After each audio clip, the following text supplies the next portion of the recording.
Bonjour, nous sommes dans le jour 12 du calendrier de l'Avent et jusqu'à présent, j'ai fait des petites évocations sur ce qu'on peut donner à son corps, quel cadeau on peut faire au corps, quel cadeau on peut faire aux émotions ou à travers les émotions, comment on peut se faire un cadeau. Et là, on va le voir au niveau de la pensée, au niveau du mental. Comment est-ce qu'on peut préparer son Noël pour qu'il se passe le mieux possible? Je vais vous introduire un outil qui n'est pas une affirmation positive, mais qui ouvre l'esprit à ce qu'il puisse se passer autre chose.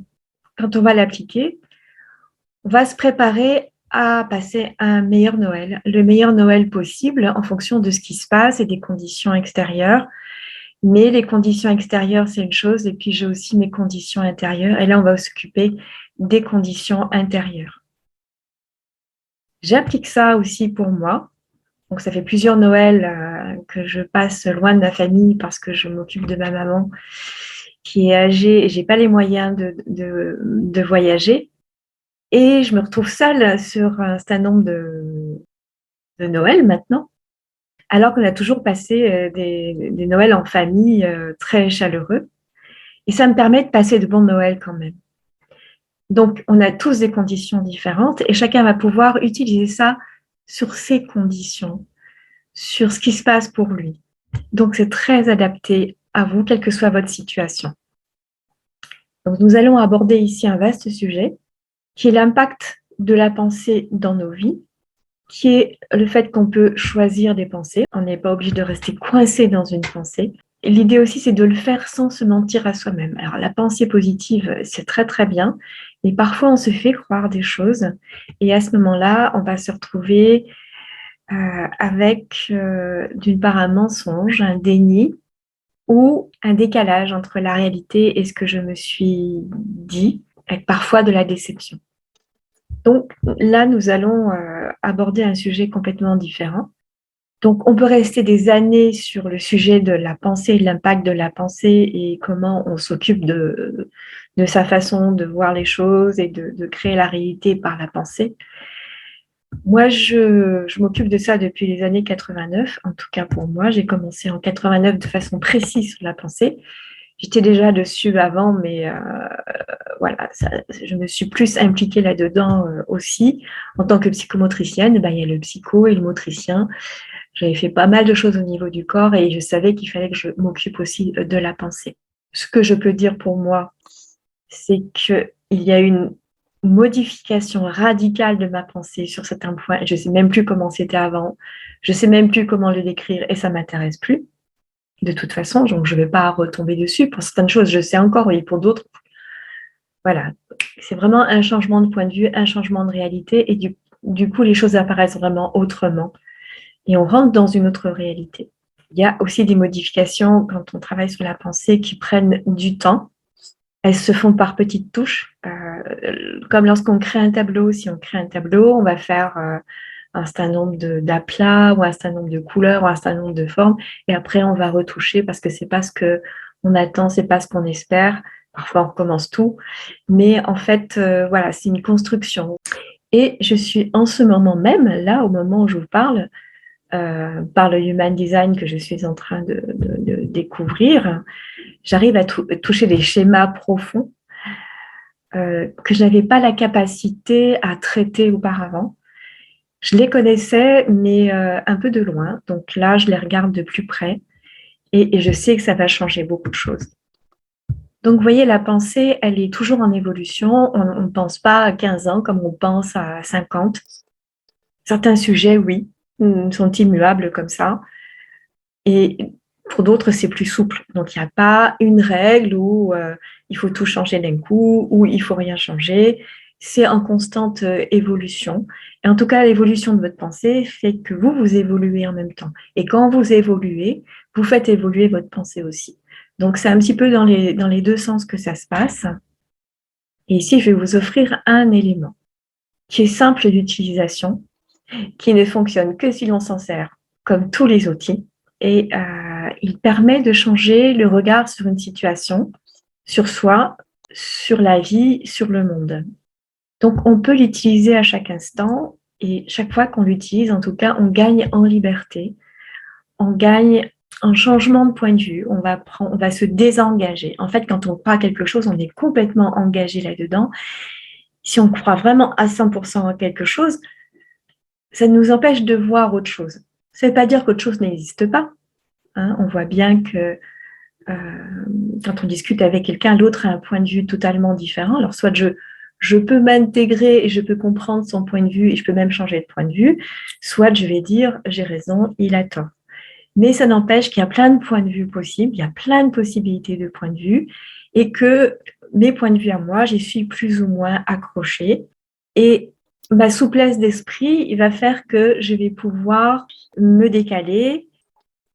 Dans certaines situations, c'est bien de pouvoir se décaler. Ça permet d'éviter le conflit ou ça permet d'éviter la souffrance, ça permet de trouver un meilleur point de vue. Et puis parfois, il y a des choses qu'on ne va pas bouger parce que ça fait partie de la pensée collective, ça fait partie de la conscience collective. Et il y a des choses qui sont plus difficiles à changer. Quand je dis pensée collective, c'est pensée collective en tant qu'humain. On a quand même un certain nombre de points communs. Mais ça peut être juste dans une famille, ou ça peut être dans un métier, ça peut être dans une situation sociale. On a des points partagés, alors que la famille à côté n'a pas les mêmes points de vue. Donc on va travailler sur les points de vue. Les points de vue déterminent ce qu'on va voir. On va regarder les choses sous un certain angle, et c'est ça qu'on va voir. Si on change d'angle, on va aller voir autre chose. Ça va déterminer comment on va se sentir par rapport à ça. On va se sentir bien ou on va se sentir mal.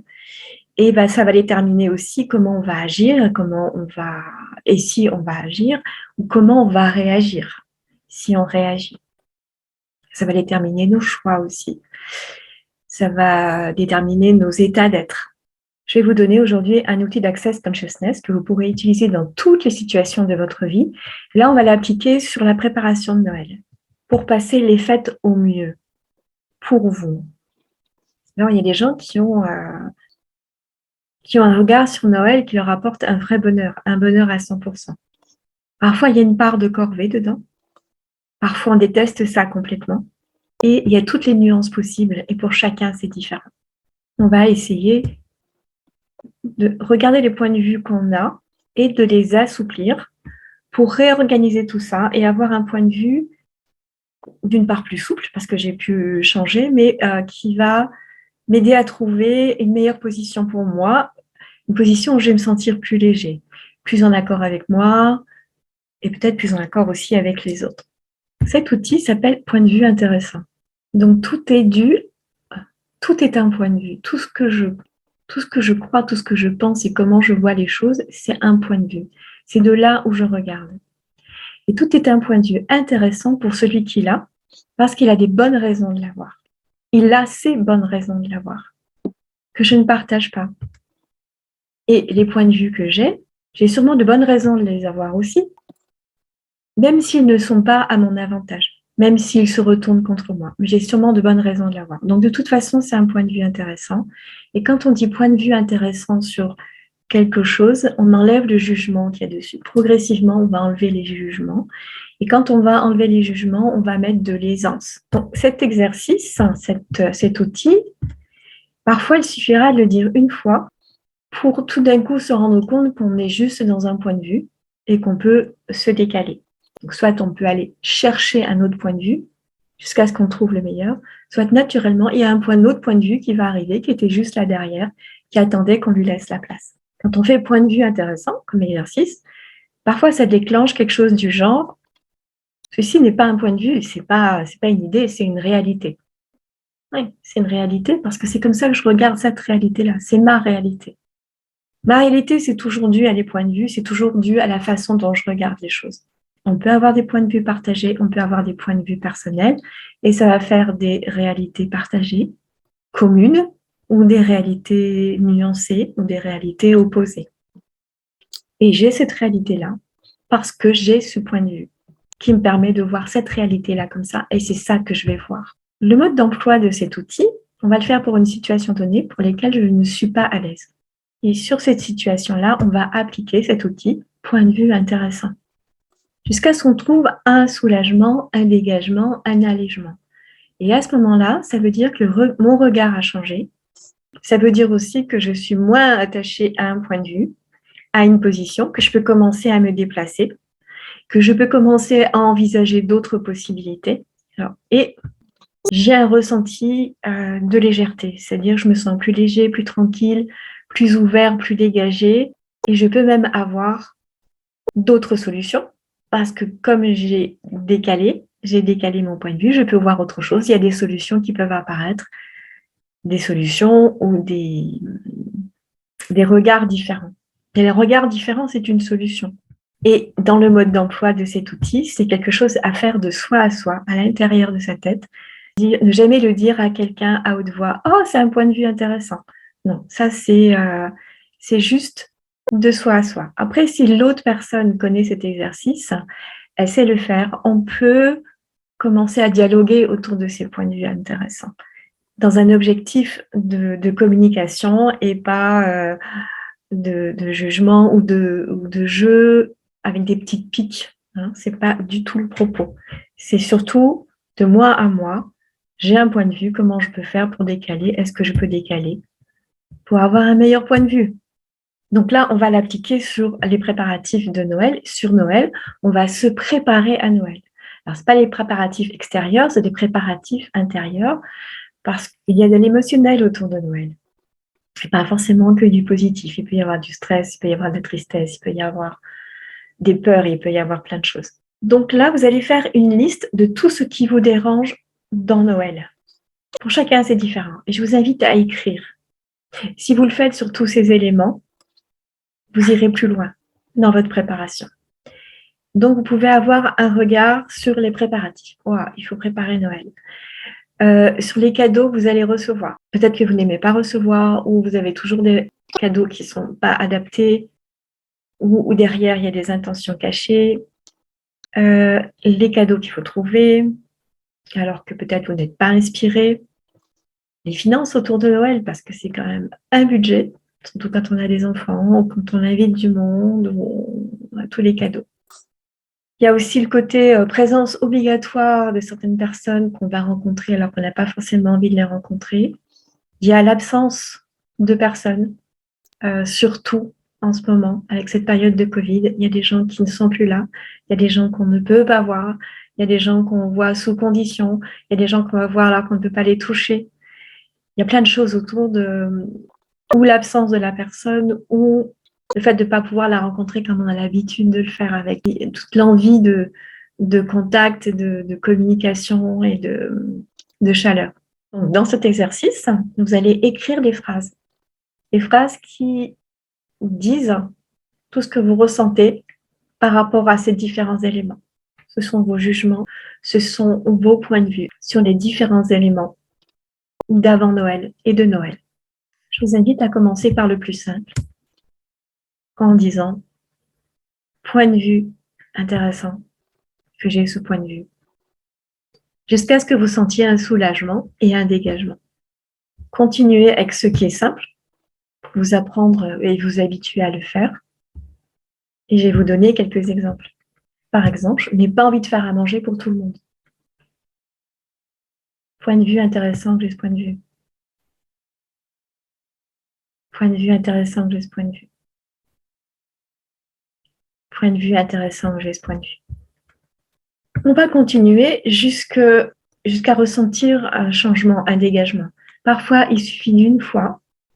Parfois, il faut le dire 20, 30 fois, 40 fois, 50 fois, parce qu'on est vraiment accroché sur une certitude. Et on va passer de la certitude à c'est un point de vue intéressant. C'est juste prendre un petit peu de recul. Ça permet de prendre du recul.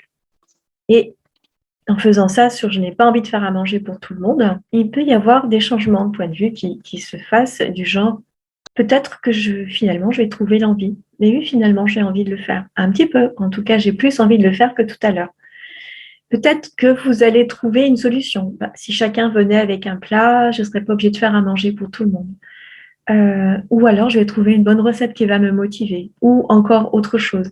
Mais je ne vais plus être focalisée sur je n'ai pas envie de faire à manger pour tout le monde, parce que quand on est focalisé là-dessus, il n'y a rien d'autre qui peut arriver. Quand on décale, il peut arriver autre chose. une envie, une idée, des solutions. Un autre exemple, c'est fatigant. C'est fatigant de préparer Noël. Ça me fatigue rien que d'y penser. Point de vue intéressant que j'ai ce point de vue. Point de vue intéressant que j'ai ce point de vue. Point de vue intéressant que j'ai ce point de vue.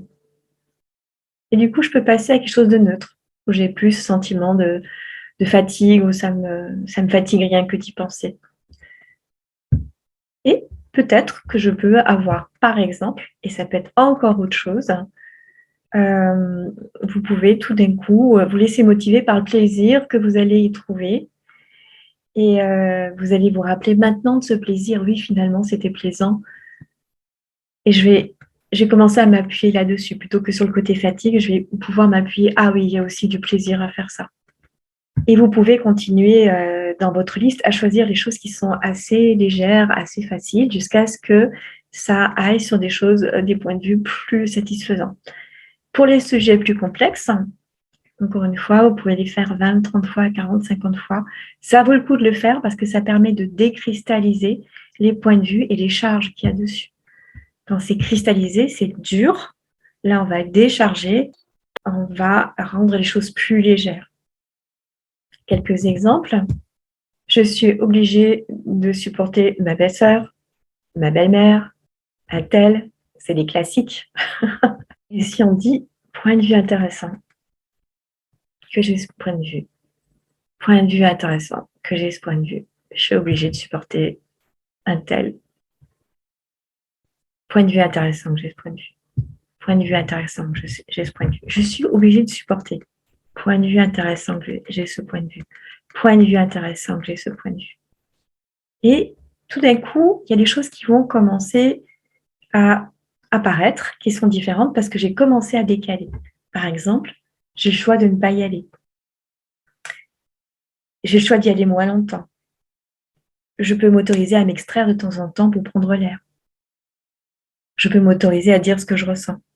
Moi, je le fais aussi pendant que certaines personnes parlent. Elles ont tellement tout le temps raison. Donc, quand je dis point de vue intéressant, et je le dis suffisamment, ça me met en position de pouvoir écouter l'autre, et au moins je connais son monde. Alors, ça ne m'intéresse pas forcément, je ne suis pas forcément d'accord, mais je vais mieux connaître la personne. Je vais mieux connaître son monde. C'est juste son monde. Et je vais sortir de j'ai raison, elle a tort. J'ai raison, il a tort. Point de vue intéressant. Et vous pouvez le faire comme ça sur toutes les choses qui sont complexes. Il y a des choses que vous ne pourrez pas changer, mais déjà, il y a des choses que vous pourrez aménager, que vous pourrez moduler, que vous pourrez nuancer.